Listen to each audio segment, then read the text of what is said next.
राजधानी शिमला में कांग्रेस शासित नगर निगम का तीसरा बजट शुक्रवार को पेश किया गया। बजट 2026 को लेकर भाजपा पार्षदों ने सदन के भीतर और बाहर कड़ा विरोध दर्ज करवाया। भाजपा पार्षदों का कहना है कि निगम प्रशासन नियमों की अनदेखी कर रहा है और महत्वपूर्ण पदों को लेकर पारदर्शिता नहीं बरती जा रही।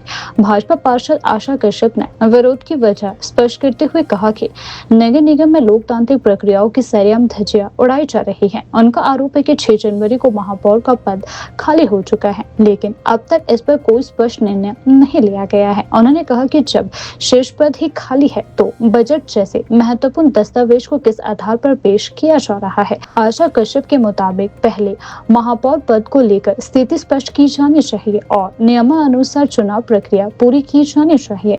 देखिए, ये एक्चुअल में जो है इनका जो मेयर साहब का जो टेन्योर है वो ख़त्म हो चुका है। इनके 2.5 साल पूरे हो चुके हैं। ये जो है हम इसको लेके हम कोर्ट में गए थे तो इन्होंने ऑर्डिनेंस लाया था, लेकिन वो भी ख़त्म हो चुका है और अब इनका जो टेन्योर है वो ख़त्म हो चुका है। तो इसी के विरोध में आज हमने ये इनसे पूछा कि आपका जब ये ख़त्म हो चुका है, कोर्ट से भी मतलब इनका आगे चली है इसके बारे में कार्रवाई, तो अभी 24 तारीख को इसकी जो है सुनवाई होगी। और जो पहले गवर्नर साहब ने इसमें ऑर्डिनेंस जो लाए थे उसमें साइन किए थे, लेकिन जब सेकंड टाइम जो हुआ था उसमें अभी गवर्नर साहब ने भी साइन नहीं किए हैं और जो विधानसभा में भी अभी ये जो लगा था उसमें भी इसके ऊपर कोई कार्रवाई नहीं की है। तो हमने यही विरोध किया कि आपका कोई इस कुर्सी पे बैठने का हक नहीं है। तो इसको लेके हमने बजट का भी किया, क्योंकि देखिए 2 साल इनका जो इन्होंने घोषणाएं की थी आज तक वो भी इन्होंने कोई पूरी नहीं हुई है। इसी से पता चलता है कि जब हम अपने वार्ड का जो हम एस्टीमेट लेके जाते हैं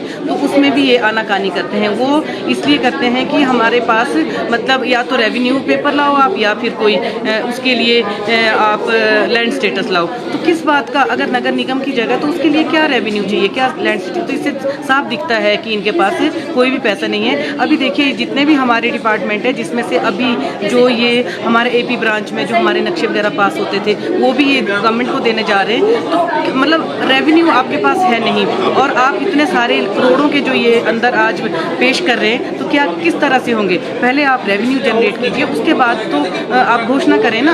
आप हमारे जो मेरे वार्ड में जितने भी पहले जो इन्होंने काम लिए थे आज तक नहीं हुए, तीसरी साल होने जा रही है, तो कैसे काम होंगे? बजट का मतलब क्या होता है? आय और व्यय। अगर आपके पास आय के साधन नहीं है तो आप व्यय कैसे करोगे, किस पे करोगे जब आपके पास धनराशि नहीं है? तो मैं चाहती हूँ कि हमारा विरोध ये नहीं है, हमारे विरोध इनसे यही है कि जब आपका कार्यकाल खत्म हो चुका है, या तो आप हमें कुछ वो रिटर्न में दिखाएं, या इनके पास कोई पेपर है या कोई इनके पास कानूनी कार्रवाई से ये मतलब अपने पास कुछ इस तरह का लेके आए हैं, तब तो इनको है भी। हमारा कोई विरोध नहीं है, बजट पेश करें जो भी करें, लेकिन इनकी ये पहले हमें बताएं कि आप किस हक से अपनी इस कुर्सी पे बैठ रहे हैं। मतलब महिलाओं का हक छीना जा रहा है ना। हम तो वैसे भी समर्थ में नहीं है, हम तो 9 पार्षद हैं, लेकिन हम तो ये भी नहीं चाहते कि हम में से बनेंगे तो इन्हीं में से ना। लेकिन ये तो एक महिलाओं का हक छीना जा रहा है। तो इनको मुझे लगता है कि इनको अपनी कुर्सी से इतना मोह है कि इनको कोई वो नहीं है कि इनको मतलब कुर्सी को पकड़ के बैठना ही है। तो मेरा ये है कि ये विरोध है कि ये अपना हमें बताएं कि ये किस